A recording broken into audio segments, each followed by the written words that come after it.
Hello, everyone, and thanks for joining us on the Rochester Press Box. I'm Bill Pucko. Happy to have you with us. We're very pleased to have in our center there Mike Murray, the athletic director at Churchville-Chili High School, decked out appropriately in orange. We're trying to think if there was another school in Section 5 who was quite that orange, but somebody said Livonia might dress in orange, but you own the color. Yeah. That's right. So it's good to have you with us, Mike. We'll talk a little high school. Tariq Spence, how was your week, man? So far, so good, great. But the Giants still haven't won a game, so I don't know. I don't know what to make of this week either. Now, there's always the draft, right? Yeah. Hey, Mike, it seems to me, we want to talk the high schools. It just seems to me that through all this pandemic thing, the COVID impacting people, that the high school athlete has been among the hardest hit among people, who are not battling serious health problems with this. That they have really taken it on the chin here, don't you think? I totally agree. It's been a long time. Since the middle of March, we have not been able to have any, not only in-season, but off-season athletics until just a couple of weeks ago. We were given the green light to start on September 21st, and our county started on the 28th. But it's been over 6 months since we've been able to do anything. So you're talking the juniors, now current seniors have certainly lost quite a bit. What is sort of the game plan here? I know they condensed the season down. The regular season games have been cut, but is this sort of a week-by-week, play-by-ear? Hopefully we were able to get through a season? We're hoping. Yeah, everything is about day by day right now because what we think is in place today could change tomorrow. I think we've seen that in the world in general, but so far, everything is going really, really well. The kids have been very responsive to the new rules and regulations, and the coaches are doing a great job and getting everything out and making sure everything's run. As of today, we're pushing forward. We've already had a few golf matches and looking forward to adding soccer and tennis and cross-country running and swimming soon.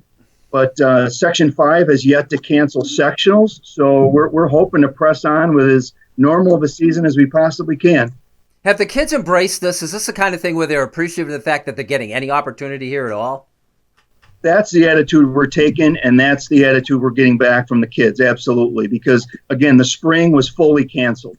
So anyone that played a spring sport did not get that opportunity. And it was, hit or miss for quite a while as to whether the fall would even go.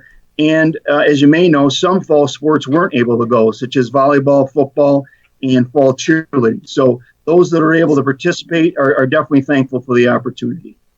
I just want to ask Mike, just to reiterate, when it comes to these games, usually you have, I want to go see a game, go to a high school game, they can go. There is a limited number of people that can actually attend these games. As a matter of fact, what is it, 2 per player that can actually go to a game?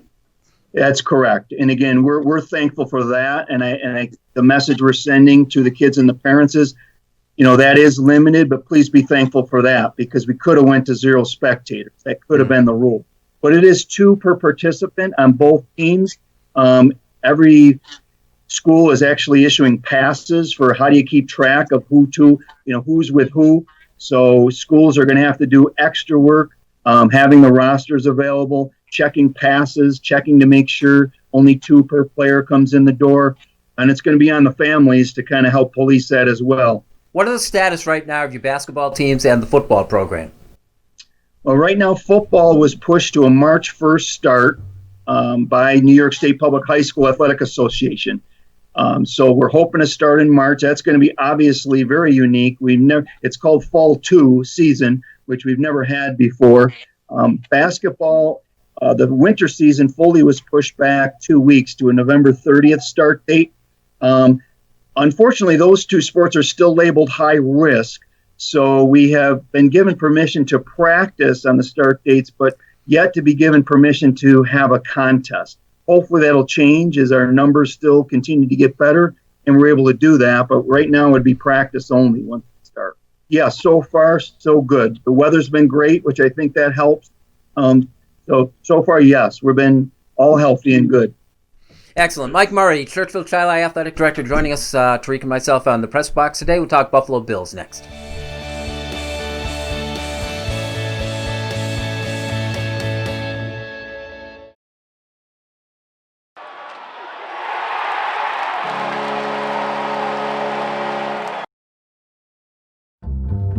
Original Bay Goodman Pizza, located on the corner of North Winton at Browncroft.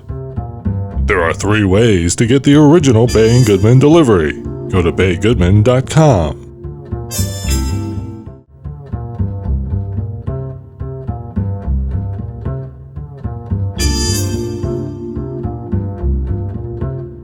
Welcome back. Thanks for joining us on the Rochester Press Box. Bill Pucko, Mike Murray, Tariq Spence. Tariq, hey, Tennessee, as we record this midweek, it's my fear. I don't think we're going to get this game off against Tennessee. The whole COVID thing has impacted that team more than any in the NFL. Are you strictly in a matter of a momentum thing? Yeah. Are you worried about this, like, getting in the way of what the Bills have accomplished so far? I am kind of worried about it. They've been clicking on all cylinders. They looked great against the Raiders last week. I would have liked to see this matchup with Tennessee, a formidable opponent, but they've got a COVID situation. So hopefully this game, as you just said, is recording, is still going to be played. If not, they've got some tough matchups after this. I mean, they've got Kansas City coming up. They've got New England coming up.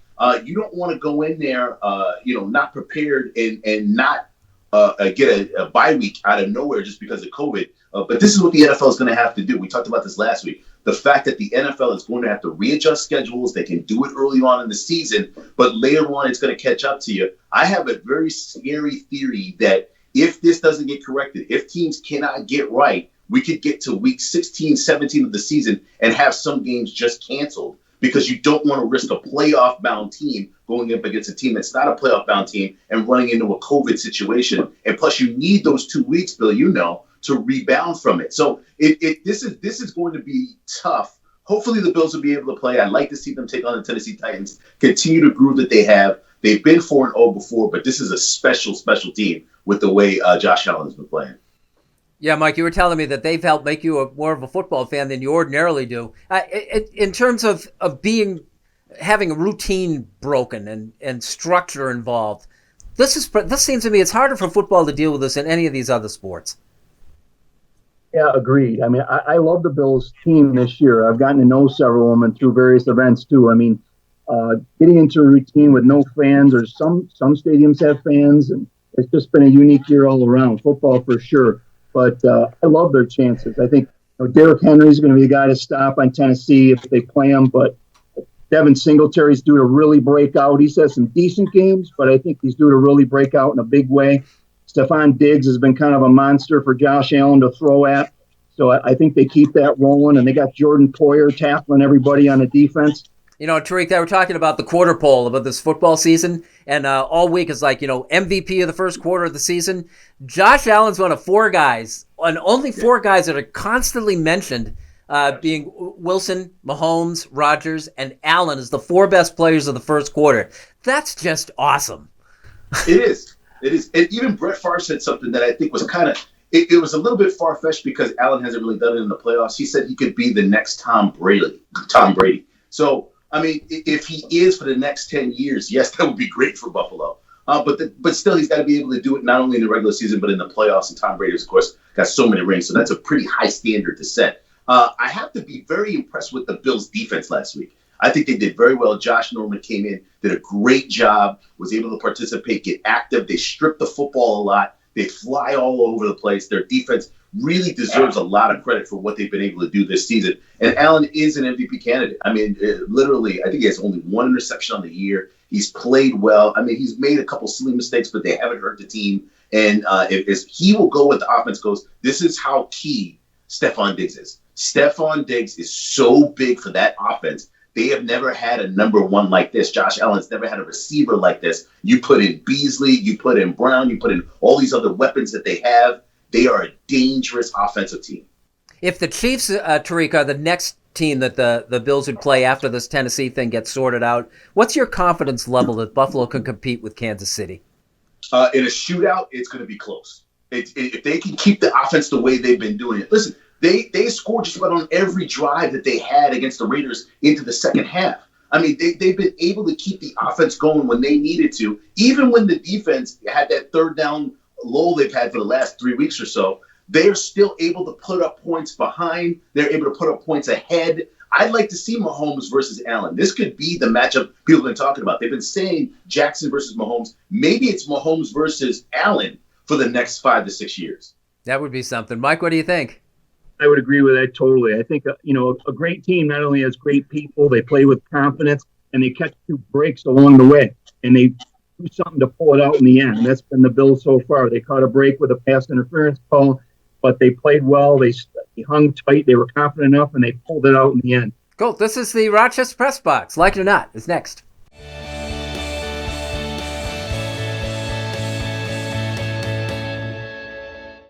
Here's the Press Box trivia question, brought to you by Market View Liquor, where exceptional customer service meets an extensive selection. Jefferson Road at 390.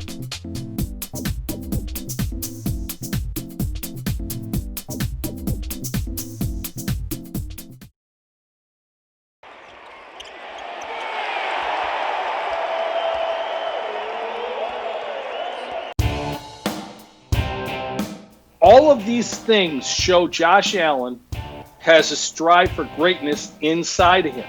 Falcon Around with Carl Falk. New episodes every Tuesday on Rock Sports Now. Here's the Press Box trivia answer, brought to you by Market View Liquor, where exceptional customer service meets an extensive selection. Jefferson Road at 390.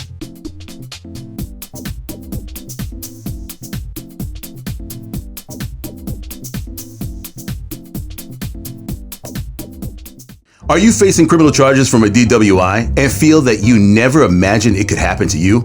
Contact attorneys with years of experience as prosecutors and defenders. Contact Ganguly Brothers Law today for a free consultation. You can put your trust in us. This segment of the Press Box, Like It or Not, is brought to you by Ganguly Brothers Law Firm, attorneys with years of experience defending the accused. Don't go unprepared with less. Contact Ganguly Brothers Law today. All right, Mike, like it or not, Russell Westbrook left an $8,000 tip upon departing the NBA bubble. What do you think? Oh, man.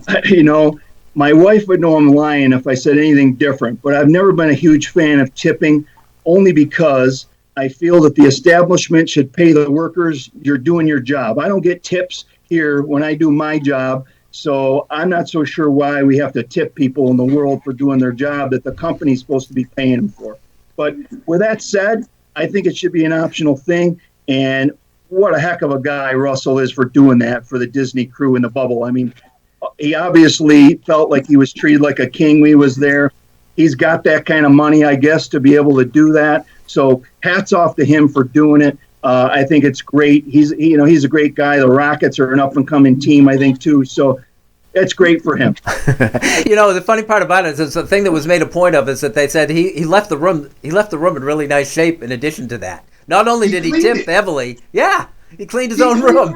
That's Yeah. I saw that part, and I'm like, he cleaned the room and he tipped $8,000? Man. Hey, Tariq, like it or not, another basketball vein, and this isn't really a like it or not so much as why do you think it happened? The NBA is getting historically low ratings for this final series between the Lakers and the Heat. It's a lot of different theories on that. Number one, you've lost a big market in China. They're still not healed the wound from that one, from the Daryl Morey comments from back in the day. Also, I have to say, this is not the NFL season. This is not the NBA season. This is the NFL season. This is Major League Baseball playoffs. This is not the NBA. As a matter of fact, the NBA, which normally kicks off at the beginning of November, end of October, really doesn't get going until Christmas Day, NBA and Christmas Day. So I think a lot of people are thrown off of whack. We're a creature of habit. We're a creature of a schedule. I think we kind of thought to ourselves, okay, yes, we got it back. But, the superstars are not there. The Warriors are not in it. You don't have KD in it. You had a lot of people opt out because of COVID-19. You lost a lot of star power going into the playoffs and going into the bubble. So, I think they'll be fine. I understand there's going to be this war, whether or not the social media stuff or the social injustice message is taking away people's interest. I don't think so. I think people are still interested in watching basketball, but they want to watch it the way we've been watching it in arenas and not in a bubble. I think if you get them out of the bubble and put them back on the schedule, Christmas Day, top of the year, run it through for about 6 or 7 months, you'll get them back. It might also just be a bad matchup, especially with the Heat having a couple of key injuries. I don't think the general public thinks they can compete with the Lakers.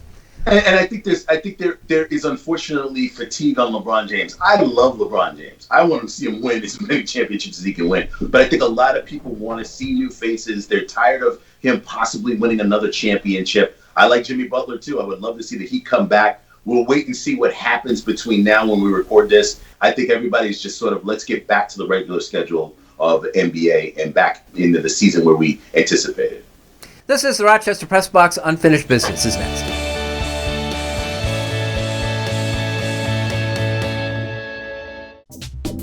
The Press Box Stat of the Week is being brought to you by McArdle's Restaurant in Fairport.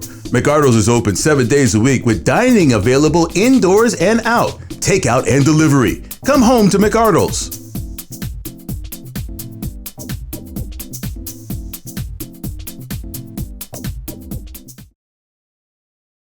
And now to Eichel. He floated one.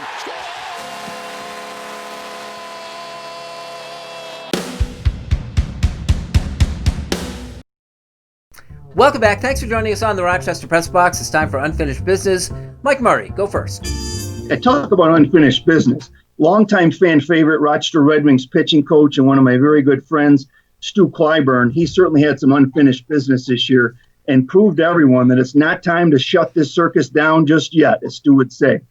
The Twins released Stu and a bunch of the other coaching staff this past winter after a long career, but Stu pressed on, took a position in the offseason in the Chinese Professional Baseball League with the Wuchang Dragons. And for several months, when all of baseball was in full shutdown mode, this was one of the only leagues, if not the only professional sports league in the world that was actually playing. So not only did they play a full season, Stu and the Dragons won the whole league championship this year, just this past weekend. And so Chuck won one more championship ring to Stu's collection that he can add, because I think he now has a ring for each finger on both hands, and he likes to display them.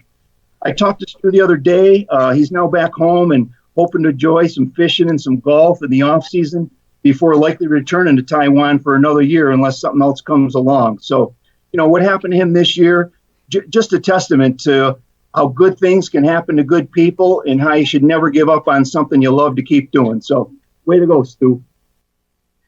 For the New York Football Giants and the New York Jets this season, they have had a terrible start. 0-8 for both teams collectively, 0-4 to start going into this upcoming Sunday. Now, we're not quite sure if Sam Darnold's going to play. He's got a shoulder injury, so I guess there'll be some sort of a game-time decision if it hasn't been made already. And for the Giants, they're taking on one of the worst defensive teams in the league right now, the Dallas Cowboys. So we'll wait and see if they can actually get in the shootout with them and win a game. But I have a really serious problem with Sam Darnold and with Jones. One, Darnold has just not been able to play well under Adam Gase and this new, quote-unquote, brilliant offense. And for the Giants, they lost their number one running back, Saquon Barkley. But Daniel Jones hasn't shown anything really special that proves that he should be the number one quarterback. I think the New York Giants and the New York Jets are looking at possibly the future of giving a new quarterback their starting position come next year. I hate to put the pressure on these young men, but you see how great these young quarterbacks are coming out of college. Burrow, Murray, all these other players that are doing extremely well. You don't like to compare, but this is a win or loss type of season that we have for the New York Giants and New York Jets. There could be some wholesale changes coming for both organizations when it comes to signal calling. At the opposite end of the football spectrum, this was supposed to be the year that we found out who was most responsible for the New England Patriots football dynasty in the NFL with 6 Super Bowls, whether it was Tom Brady or Bill Belichick.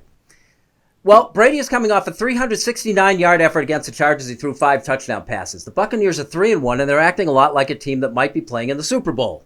What Brady left behind in New England was greatly compromised. There's a rebuilt offensive line. There were 8 players off the defense that opted out due to COVID, and he left the team without a quarterback. They signed a bargain basement deal with Cam Newton, who somehow manages to get the team to 2-2. They're 1 play away from defeating undefeated Seattle, and they might very well have beaten Kansas City if they had first Cam Newton available, and a couple plays that would have gone their way. It was a 3-point game into the fourth quarter. New England came out of that game almost looking like they had won. Now, Buffalo wins a roster comparison with the Patriots, I think, hands down. I can't think of a single part of the football team Buffalo has that isn't better than what New England has. But the Patriots somehow loom as a threat. This was supposed to be the year that we figured out whether it was Brady or Belichick. It has never been less clear. That is Unfinished Business, and that is our show. Mike, thanks very much for joining us. We appreciate the insight, and good luck with the rest of your high school season. Appreciate it. Thanks for having me, Bill. And Tariq, as always, great job. Appreciate it. Always good to be on the show. Good to talk to you guys today. All right, and hopefully Duffy comes back, rejoins us next week. Thank you for joining us this week, and we'll see you again.